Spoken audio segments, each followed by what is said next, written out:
আসসালামাইকুম। প্রশ্ন করছেন যে স্ক্যাবিস কি? স্ক্যাবিস এমন একটা রোগ। স্ক্যাবিস হলো আপনার সরাসরি রোগ, যেটা ছোটো থেকে বাচ্চাদের বা বড়দের পর্যন্ত হতে পারে, যা মা ও শিশু এই রোগটা বেশি দেখা যাচ্ছে। কারণ যখন আপনি দেখবেন বাচ্চা চুলকাবে, এক্ষেত্রে চুলকানোর ক্ষেত্রে বাস পানি জড়ে যায় বা লাল লাল হয়ে যায়, অতিরিক্ত সমস্যা।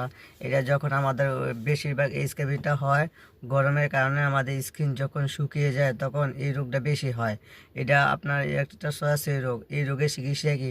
এই রোগের চিকিৎসা আপনার সকল ছোট থেকে বড়দের, যদি ঘরের ফ্যামিলি যদি আপনার এই ধরনের সমস্যা থাকে তাহলে সকলের চিকিৎসা করা উচিত। এটা একটা সরাসরি রোগ। এই ক্ষেত্রে কারণে কি, এই ক্ষেত্রে আপনারা ইউ ইউ ইউনিক ইউনিক্সি ইউনিক্সি রসুন পাওয়া যায়, ওইটা ইউজ করতে পারেন। এক্ষেত্রে মলম ওষুধ সব ধরনের সমস্যা হয়।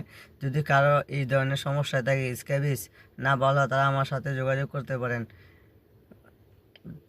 স্ক্যাবির সমস্যা হলো কোনো ভয়ের কোনো কারণ নাই, স্ক্যাবি থেকে মুক্তি আছে। স্ক্যাবি যখন আপনার শরীরে প্রথমে আপনি চিকিৎসা করবেন, না হলে যদি দীর্ঘদিন হয়ে যায় বা 1 থেকে 2 মাস, তাহলে আপনার সমস্ত শরীর ছড়িয়ে যাবে। স্ক্যাবিস রোগটা এটা ছড়িয়ে গেলে তখন আপনি অনেক সমস্যার মধ্যে পড়বেন। যেরকম আপনার চুলকাবে, স্কিনের সমস্যা হতে পারে, বা আপনার এরকম কখনো আপনি ঘুমাইতে পারবেন না, এই ধরনের সমস্যা হবে। বা আপনার জ্বর জ্বর ভাবও হতে পারে। এই ক্ষেত্রে আপনি কোনো কিছু না করে কোনো ডাক্তার পরামর্শ নেন, বা কোনো কিছু কোনো মেডিকেল, বা যদি কোনো আপনাদের সদর থাকে সদর পরামর্শ নিতে পারেন। এই ক্ষেত্রে কোনো ডাক্তার পরামর্শ নিতে পারেন। এখানে স্ক্যাবি এমন একটা রোগ যা অতিরিক্ত গরমের কারণে এটা আপনার স্কিন শুকিয়ে যায়, তখন আপনার এই ধরনের রোগটা ছড়িয়ে যায়। সকলকে অসংখ্য ধন্যবাদ সকল আমার ভিডিওটা দেখার জন্য।